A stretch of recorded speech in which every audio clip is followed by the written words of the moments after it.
want to teach a few tricks on steep, firm side hilling on your splitboard. So first, really important thing, kind of a basic, we want the flat edge of our board on the outside of our feet.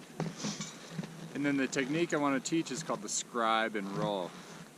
It's really helpful when the snow is firm and you're slipping out downhill to the side. So basically what we do is we're going to use our edges of our splitboard to carve a platform into the skin track and then roll our skin onto it.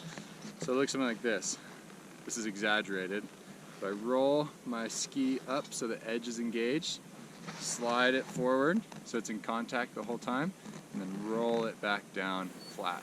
I'm going to do the same thing with my downhill ski. Roll it up, scribe, and roll back down. I'll show you guys in the skin track here. So if the scribe and roll doesn't work and you're still slipping out and it's really firm out, maybe springtime, or you just got a rain layer like we did here in Tahoe, then I'll bust out my ski crampons. I like to keep them on my hip if I know I'm going to use them for the day. And super nice to have. So I get my ski crampons.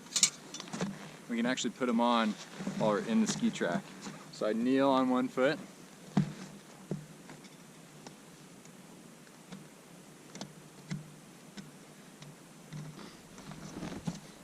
And slide them into place.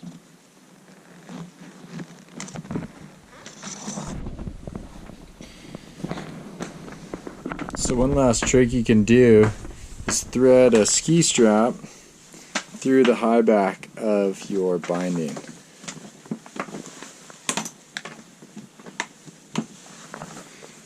Most bindings have a hole for it, and this adds a bunch of lateral stability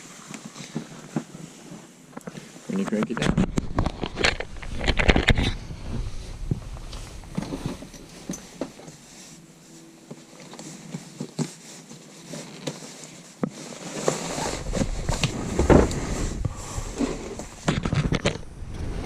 There you go.